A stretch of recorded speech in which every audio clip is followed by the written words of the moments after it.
Coming up on 2020 on ID. Skylar's parents are beside themselves. Their daughter is gone. Can you imagine? It's evil. A popular teenage girl lured from home for a mysterious joyride in the middle of the night, but she never comes back. I was scared to death. I didn't know where my baby was. Does this chilling game by BFFs hold an answer? Would you guys rather suffocate or get shot? Get shot. Shot. Drowning or suffocating? Suffocating. Inside a jaw-dropping mystery. Maybe there was a fight. Maybe there was something that made her upset. And the secret world of Mean Girls Gone Wild. Give me the phone. No, this is over. This is over. Hurry up. From cryptic messages on Facebook and Twitter to a real-life crime scene in the woods. Skylar is screaming why. What happens when three is a crowd and one person gets cast aside? What secrets do they have? And who do you believe when pretty little liars seem to be everywhere? Her words were, I have to tell you the truth about what happened last night. Best friends from hell. There couldn't be a more fitting description. Unfriended. Welcome to 2020 on ID. I'm John Quinones. Sometimes it can be hard to know who your true friends really are and who may be stabbing you in the back. Especially tough for teenagers navigating the social hotbed of high school. But as Ryan Smith first reported in 2014, no one could have predicted the chilling outcome among a tight threesome everyone thought would be BFFs forever. They were 16 and inseparable. Best friends. High school sophomores Sheila, Skylar, and Rachel. It was always those three together. You barely ever saw one of them by themselves. Silly in their selfies. Giggly teenage girls. They're pretty, they're sociable, they're popular. But behind their smiles, secrets that would shock everyone they knew. The level of deception, it's mind-boggling. The police were just as shocked as we were. No one was expecting anything like that. Pure evil.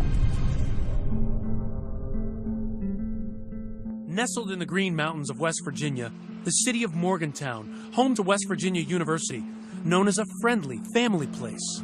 What's it like here in Morgantown? It's peaceful. It's a small town that's growing really fast.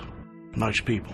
Dave and Mary Neese lived in an apartment in the tiny Morgantown suburb, Star City. Dave works at a local Walmart, Mary at a medical office. Their lives wrapped around their only child, Skylar. Hey, gorgeous. Treasuring every spin. What a beautiful ballerina. Every laugh. And every childhood memory. It was the time she had a tea party for me, and after Mary came home, she noted that Skylar couldn't reach a faucet. I've been drinking toilet water for the whole tea party. That was a good memory. At the time, it wasn't a good memory. Yeah, I'm a crazy girl. Daddy's a crazy boy. She was Daddy's little girl. I spoiled her beyond rotten. Skylar was very loyal to her friends, the people she thought was her friends. When Skylar was 8 years old, she met another spirited child with whom she developed an instant bond. Her name was Sheila Eddy, and they became thick as thieves. If they weren't together, they were on the phone together. And that's literally 24 hours a day. I'm serious. It was always, you saw one of them, you saw the other one. What was your relationship like with Sheila? Like wants to turn away. She's like a part of our family. She really was. I mean, just like one of our kids. The lemon burns. As a teenager, Skylar had a 4.0 GPA, a part-time job at Wendy's, and an active social life. In their freshman year at University High School, Skylar and Sheila meet the striking redhead Rachel Schoaf. Rachel was the new girl. She had access to people and things like popularity, money, social status, and they seemed to bond instantly. Their duo becomes a trio. Kelly Kearns was close to Rachel. She called me her cool aunt. She was like a daughter to you? Yes. Kelly says Rachel was charismatic, popular, and talented, cast as the lead in the school play. What was she like on stage? She was a natural. On Rachel's 15th birthday, Rachel introduced Kelly to her new best friends, Sheila and Skylar. Here they are that night. They were two adorable little girls smiling up at me, you know, just looking so angelic. But that vision of angels would soon be shattered. July 5th, 2012, Skylar finishes a night shift at Wendy's. Skylar walked through the door and gave her mom a hug and said, "I love you, Mom." She hugged me and said, "I love you, Dad." She went to bed. The next day, Dave and Mary go to work. But when he returns home that afternoon, Skylar's bedroom door is still closed. I knocked on her door. There was no answer. So I said, "Sky, come on, you got to get up." And I still didn't get an answer. So I opened the door. I looked down at her bed and it hadn't been slept in. And it scared me. So I immediately called Mary.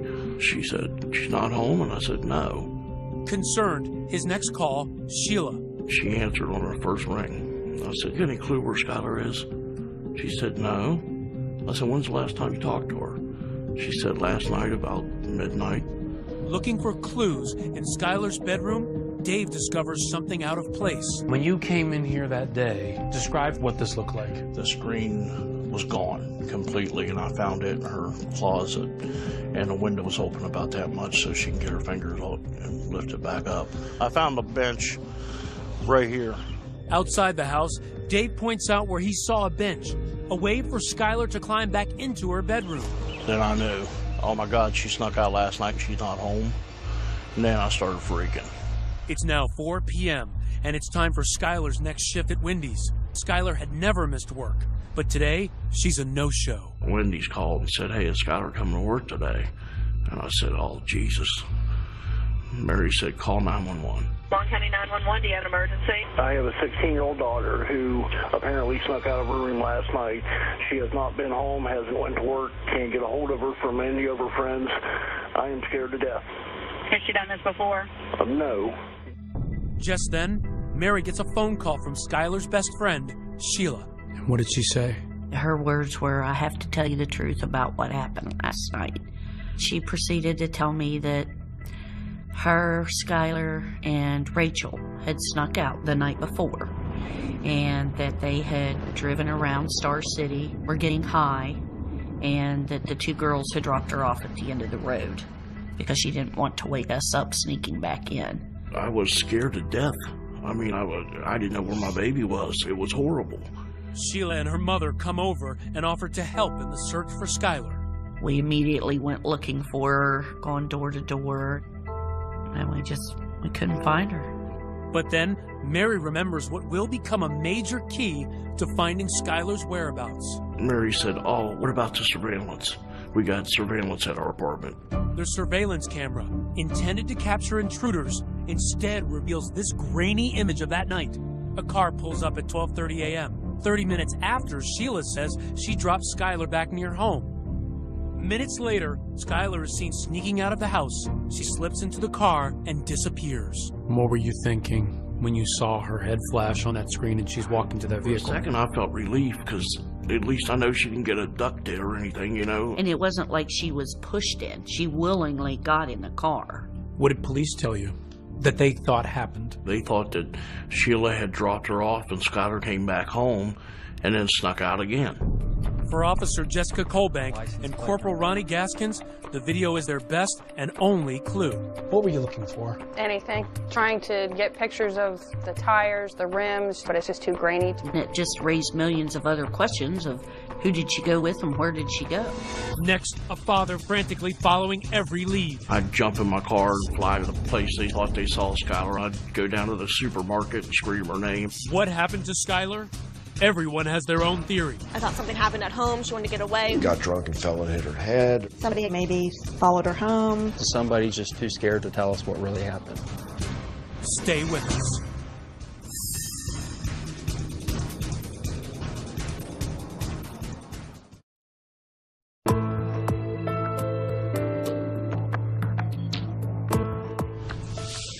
No one has seen or heard from Skylar Neese for days. But is she really missing or just a defiant teenager who's run off? Even her friends are unsure. Ryan Smith picks up the story as police focus on their one and only clue. This is the last sighting of 16-year-old Skylar Neese. Surveillance video outside of her home in West Virginia. An eerie vision as she sneaks out of her bedroom, enters an unknown car, and vanishes. Surveillance video from the James Place apartments showed the 16-year-old girl willingly leaving the complex. A parent's worst nightmare. Anyone with information on Skylar's whereabouts? She seems to have left home voluntarily, so police do not activate an Amber Alert. Officer Jessica Colbank is assigned to the case 2 days after Skylar's disappearance. Did you think it was a runaway case at that point? It does happen. Kids run away, they come home a couple days later, or the parents find them.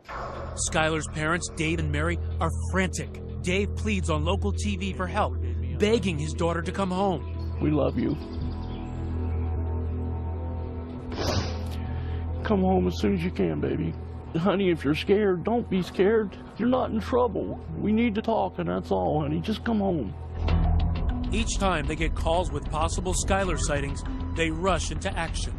I'd jump in my car and fly to the place they thought they saw Skylar. I'd go down to the supermarket and scream her name. I mean, everywhere they thought they saw Skylar, we were there. Skylar's friends were worried, but hopeful. Morgan Lawrence has known Skylar since they were 3 years old. I thought maybe there was a fight, maybe there was something that made her upset, and that she'd be back the next day. I thought maybe something happened at home, she wanted to get away. Amarette Hughes, another friend, writes Skylar messages on Facebook, pleading with her to come home. Hi, beautiful, I love you and I miss you. Come home soon. The inseparable trio of Skylar, Rachel, and Sheila is now missing a key member. As for Rachel, just hours after Skylar's disappearance, she's happily posing for pictures on a boat with her family friend, Kelly Kearns. But Kelly says Rachel is worried about her missing friend. I mean, she was texting all the time. She seemed urgent. Meanwhile, her other best friend, Sheila, is in constant contact with Skylar's parents, helping them post missing person posters, tweeting messages like this: was really waiting for Skylar to come home today. Just days after Skylar's disappearance, Sheila comes to the niece's home, devastated, with a special request. She says, is it okay if I go back and sit in Skylar's room for a few minutes? She was crying, Sheila was. Crying pretty hard, and she was sitting on her bed, so I just sat down on the bed beside her and rubbed her back. So I was trying to, console her, make her feel better. She was going through the same thing we were going through, just at a smaller level, I mean, this is our baby that's gone, and we're flipping out, and her best friend's gone. I mean, it's horrible. Days turn into weeks, and still no sign of Skylar. No activity on her cell phone or bank card. And her parents doubting the runaway theory. She didn't take her cell phone charger. She didn't take her contact lens solution or apparently her contact. She was planning to come back fairly quickly. And in tight-knit Morgantown, people are searching for Skylar and wondering what could have happened to her, like local crime writers Jeff Fuller and Daylene Berry. And there were lots and lots of rumors floating around. Got drunk and fell and hit her head. Somebody had come through the drive-through window where she worked at Wendy's, and they, maybe followed her home. Or that she'd met someone on the internet. And then a possible break in the case. 2 bank robberies in nearby Blacksville. Corporal Ronnie Gaskins hears rumors that money from the robberies was used to buy drugs for a local teen party. Skylar had supposedly overdosed on heroin. She died. People there panicked, and they disposed of the body. And where did that lead take you? We weren't coming up with anything. Sheila and Rachel, the last 2 people to see Skylar, have nothing to add to their story. They picked up Skylar at 11 p.m., took a joyride through the winding back roads of rural Star City, smoked pot, then dropped her off before midnight. Very often, the last person to see the victim alive is looked at with grave suspicion. In this case, the girl's story seemed relatively innocent. So police had no reason to believe both of them were lying. But for Officer Colbank, it's the small, unspoken signs that make her suspicious. Take me back to that moment where you go to speak to Sheila the first time. Just complete blank on emotions. There was absolutely nothing. It was like iced over. It made me uneasy. Colbank's meeting with Rachel, the high school drama star, also strikes her as odd. She was really nervous. Which has got to be a red flag. What does she have to hide? Their stories were verbatim the same. No one's story is exactly the same unless it's rehearsed. And she's an actress, so she can memorize lines. I'm sure they had it written down somewhere. Okay, this is our story. We've got to stick to it. Everything in my gut was Sheila is acting wrong. Rachel is scared to death. But police don't know what Rachel and Sheila are hiding or why. Meanwhile, Skylar's parents are grasping for any clues, taking a closer look at the bad influence Sheila had become on their daughter. Sneaking out at night, you know. Found some marijuana in Skylar's pocket one time. Here it was Sheila's. We didn't like the way Sheila acted a lot of times, but being she was Skylar's best friend, we kind of overlooked it. It's becoming clear that the smiling face of Skylar's BFF was just a facade. You started interviewing people about Sheila. How would they describe her? What was she like? Shady, sketchy, sneaky, and pretty manipulative. Skylar's friend Morgan says Sheila rubbed her the wrong way. She was very self-centered. She would almost do whatever it took to kind of get her way. Amoret says Skylar confided in her that there were cracks in the clique. Her best friends were snubbing Skylar. These pictures that Sheila posted on the website Meet Me suggest Skylar had become a third wheel. She just thought that they were becoming closer, so they were just pushing her out. She was really upset about it. The slights were sometimes subtle, but clear as day for Skylar. They were dressed the same. They both wear dresses or skirts, but they wouldn't tell Skylar, and they would say it was more like a coincidence, but I secretly think that they planned it. Are Sheila and Rachel hiding a secret about what happened to their best friend? Officer Colbank is determined to find answers, to bring the niece's daughter home. And I promised Dave and Mary the very first day that I met him, I said, I'm a bulldog in my investigations. I said, I don't care if it takes me 10 years to find the truth. I will eventually find it. Next, the girls play a strange, secret game, captured on camera by Skylar. Drowning or suffocating? Suffocate. Where would it lead? Stay with us.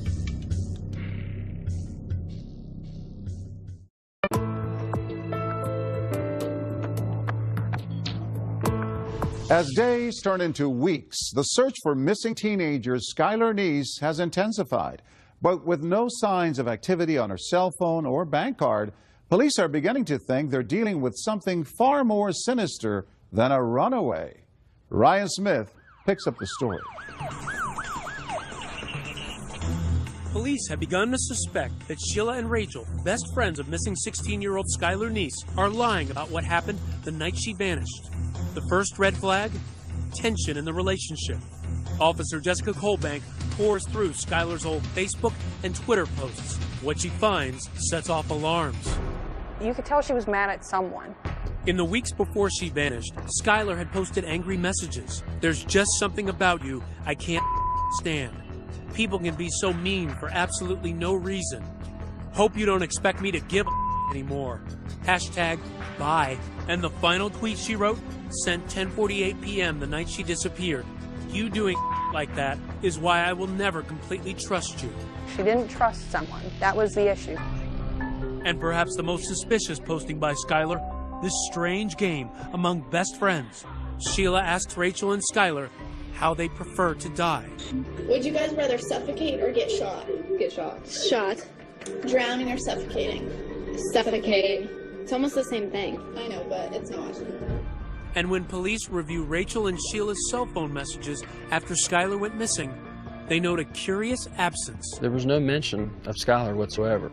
It was very odd. I mean, just based on, seeing Sheila's computers and her electronics, it's as if she just erased it from her mind forever. Skylar has been missing for months. Despite her parents' concerns about Sheila's bad influence, they're convinced that Sheila is simply grieving over her lost best friend. Even as the police are saying to you they've got some suspicions about Sheila, you were thinking, hey, back off of this girl. Oh, I even told him, I said, will you please leave her alone? She's going through enough. I said, those girls have just lost their best friend. Will you chill out on her for a while? What the nieces don't know is that Gaskins and the FBI, who have taken the lead on the case, are finding actual evidence of the girls' deception. Sheila and Rachel told police their joyride with Skylar was contained to the Star City area. Desperate for clues, police scoured surveillance video from local businesses. It paid off. This video captures Sheila's car at 12:39 a.m. heading north, away from Star City. That was the first variation in their stories, is where they drove around. And there's not just video. Cell tower pings from that night place them in the backwoods town of Blacksville.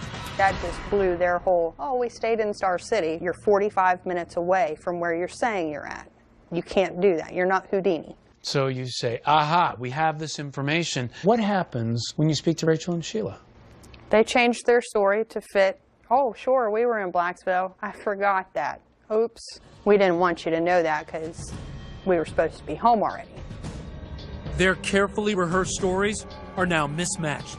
Sheila, the high school drama queen, claims Skylar didn't join them for the ride to Blacksville. But Rachel, the high school drama star, says she did. They're starting to differ, at least from Rachel's perspective. It sounds like the actress is starting to forget her lines. Oh, yeah. She had to come up with her own lines. And that's where she really started tripping up. Once you start seeing inconsistencies in a story, it's all over. The person's lying. And then you must ask the question, why would they lie? Sheila is adamant that her version of the night's events is true. She volunteered to take a polygraph. What did that say to you? Arrogance. I think she thought she was smart enough to outsmart a machine.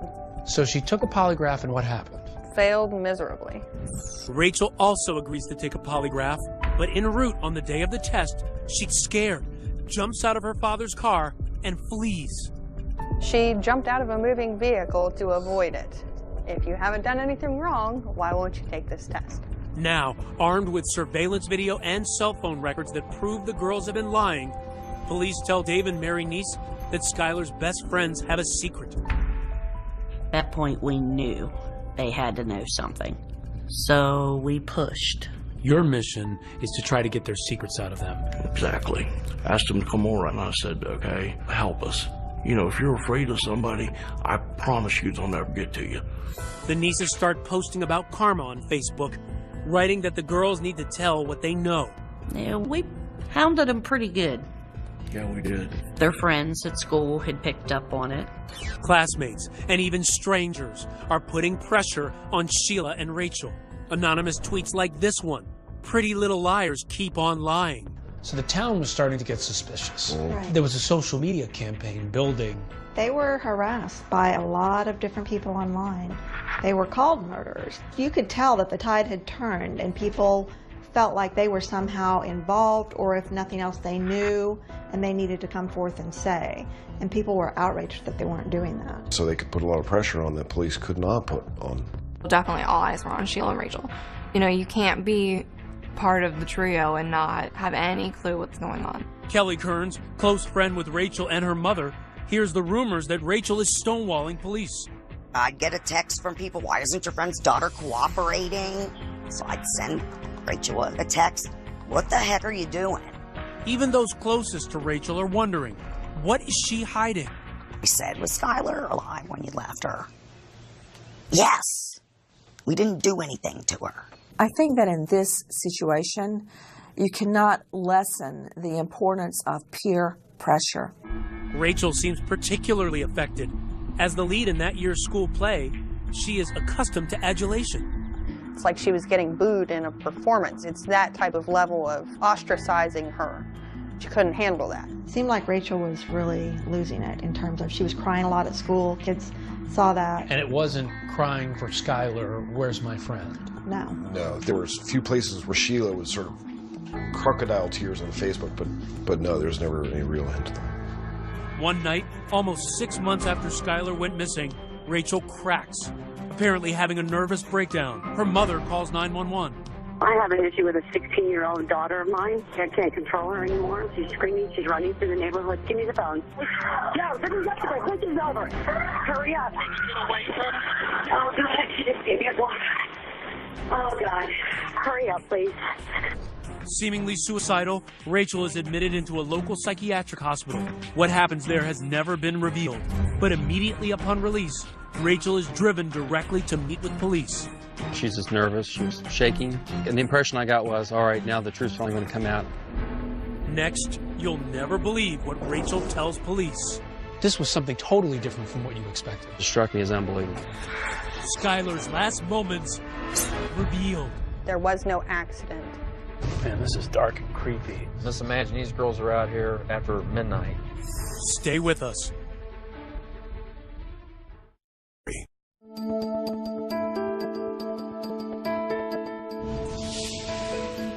University High's leading lady, Rachel Schoaf, is not able to keep up the act anymore.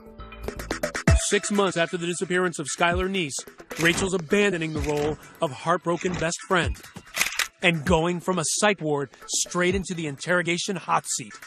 She was just nervous. She was shaking. She's finally about to come clean to police about what really happened to her 16-year-old BFF. It was a plot twist no one saw coming. The first words out of her mouth were, "We stabbed her." This was something totally different from what you expected. Took us a minute to kind of settle down. Okay, what do you mean you stabbed her? Rachel tells Corporal Ronnie Gaskins she and Sheila began plotting to kill Skylar months earlier during science class. They were joking how they would dispose of a body. Then it got more sinister. We need to figure out how we're going to kill her. They don't know how to use guns, so they would use knives to stab her. The students said, they thought they were joking. They did know for sure that they didn't like Skylar by how they talked about her. So one of them even warned Skylar, and Skylar blew it off after confronting them. Rachel wanted Skylar dead now because, get this, she was about to leave for church camp. So one midsummer's night, she and Sheila gathered some critical tools: a shovel, paper towels, bleach, wipes, a change of clothes, and kitchen knives. And they arranged to meet with Skylar. Remember this grainy surveillance video? Police couldn't make out the car. Turns out it had been Sheila's all along. 12:30, they arrive at Skylar's house, the knives hidden in their hoodies. 5 minutes later, Skylar emerges. They drive out of Star City, past Blacksville, and across state lines to Pennsylvania, and into the woods of a town called Brave, where Skylar is about to face the fight of her young life. And they're driving on this road that we're on right now. Yes. And Skylar's in the backseat having no idea what's about to happen. She has no clue. Gaskins takes me back to the murder scene. Man, this is dark and creepy. I mean, Just imagine these girls are out here after midnight.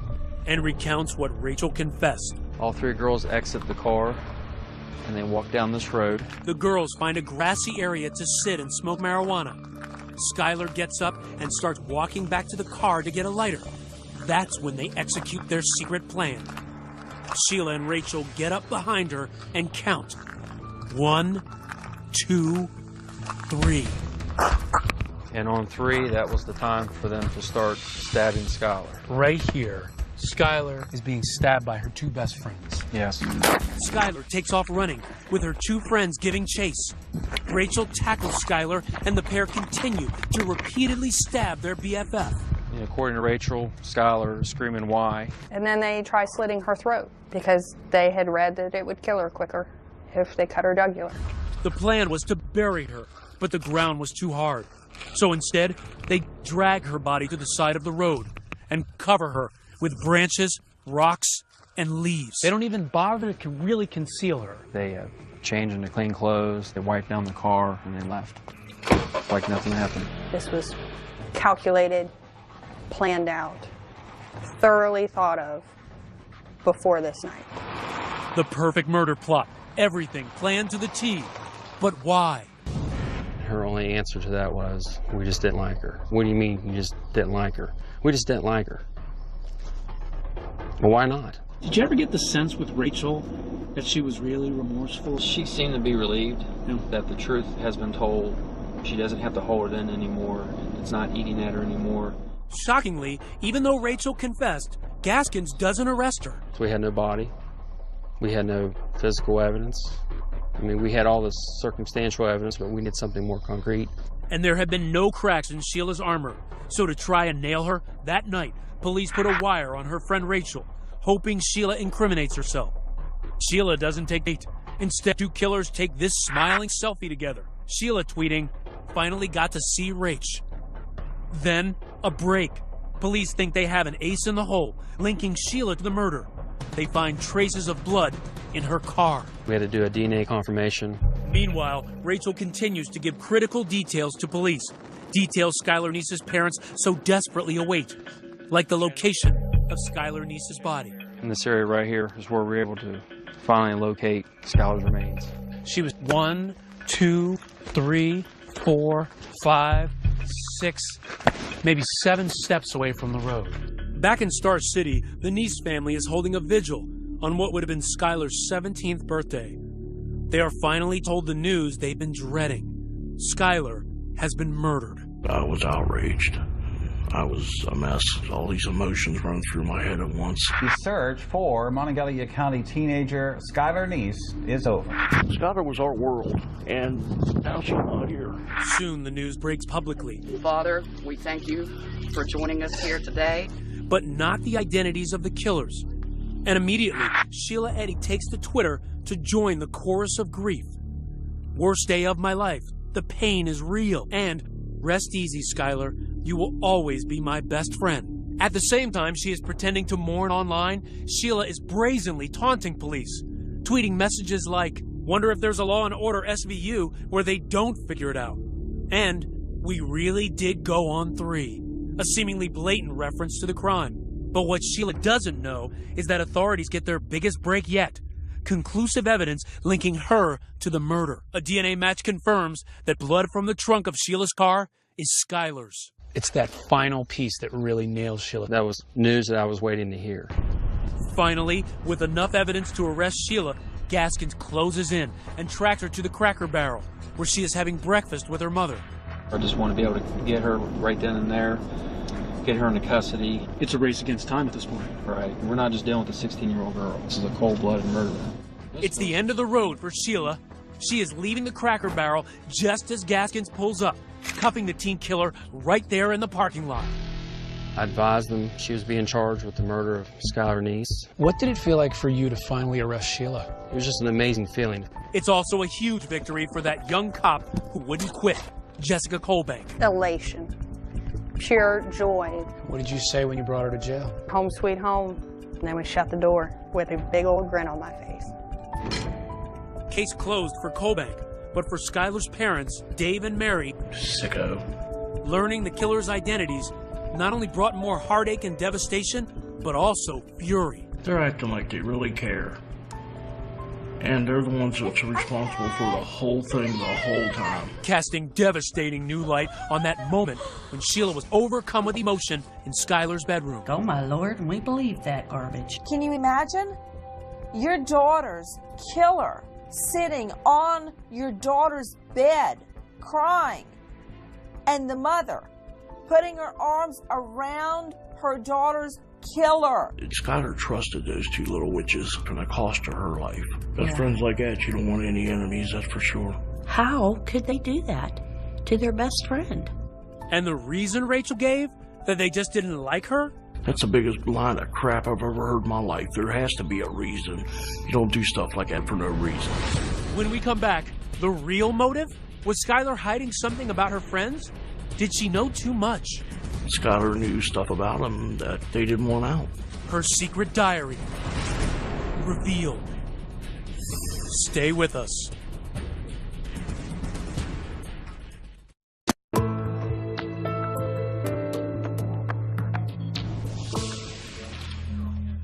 She's a killer nobody would have suspected. The fresh-faced high school senior, Sheila Eddy, smirking in her first court appearance. After months of secrecy, the truth is revealed. Skylar Neese's best friends, Rachel and Sheila, were actually her worst enemies. The shocking news, they had lured her into the woods and brutally stabbed her to death. The search for Skylar Neese is over. Rachel confessed. 2 teenagers implicated for stabbing a third friend to death. Many of Skylar's friends hear about it at school. It devastated me. I actually had to get up and leave class.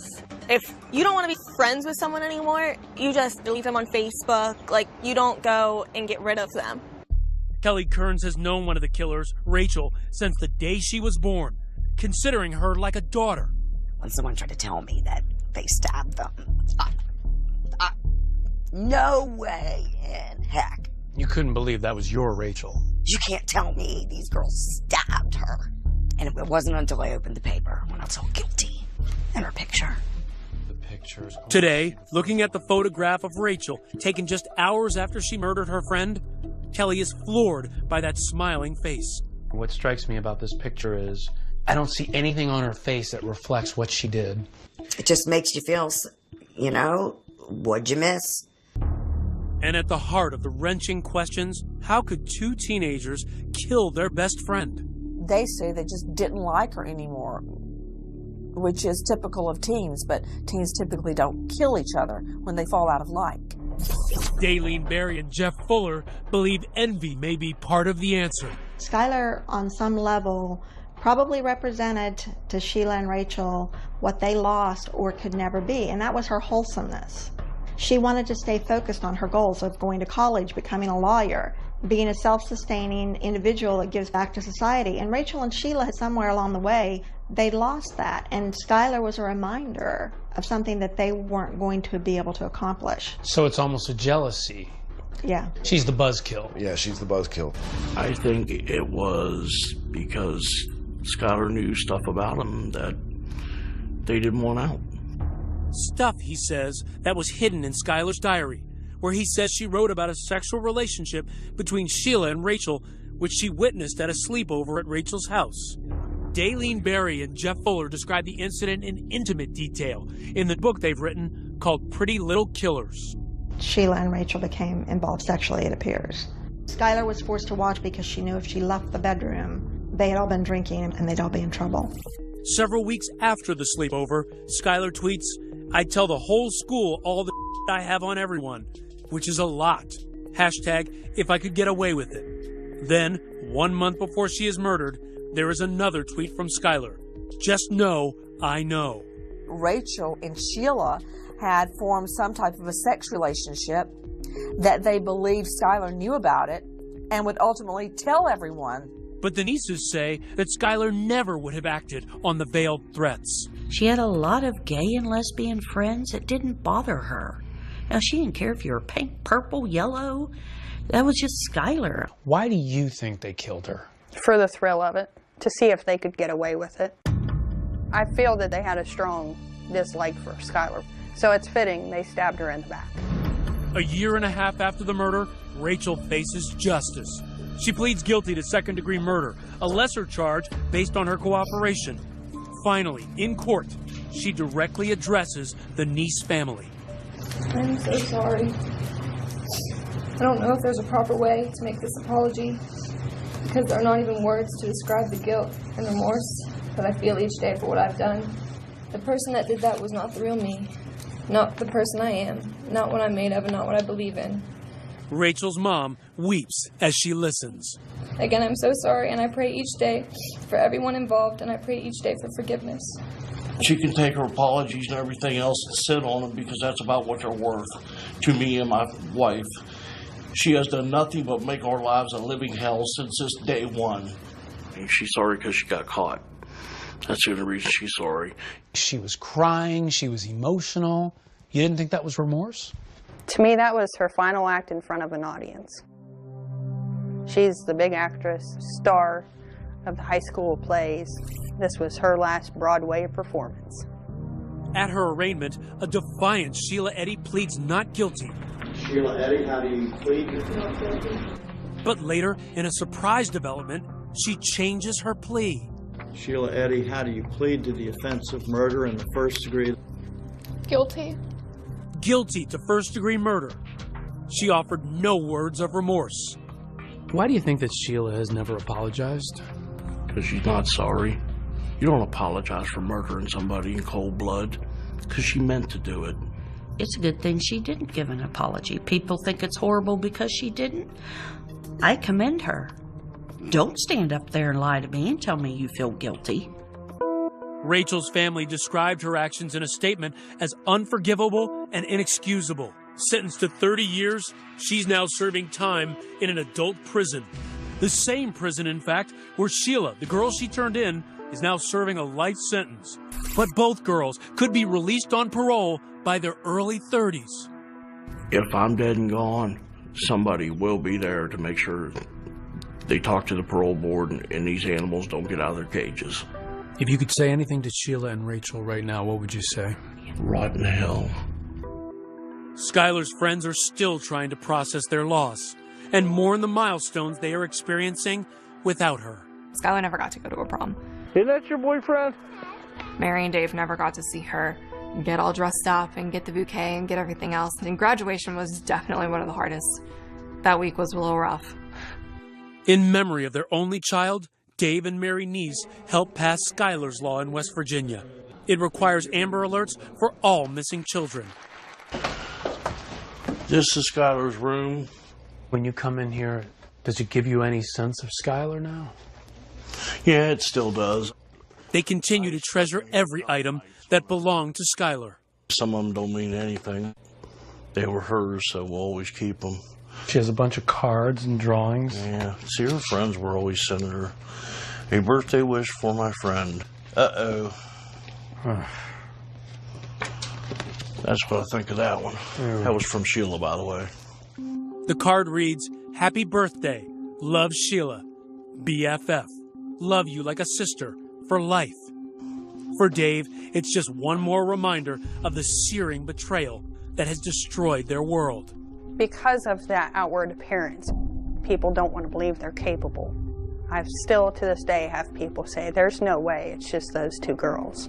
Yes, it's those two girls. This crime, to me, is one of those crimes that go down in the books as truly evil.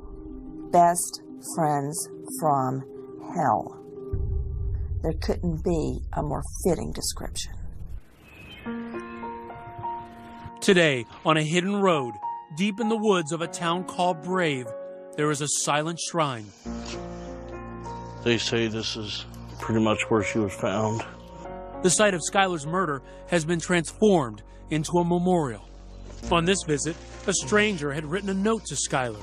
This one says, "Rest in peace, sweet Skylar. Soars the angels."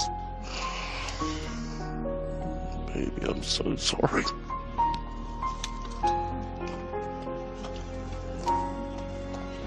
If there's one lesson to be learned in here, and one lesson only, know who your friends are. Dave and Mary Neese moved from the apartment building where they were living. They say it's just too painful to remain where Skylar once lived. As of 2015, Sheila Eddy and Rachel Schultz both remain in the same prison. I'm John Quinones. Please join us next time for another edition of 2020 on ID.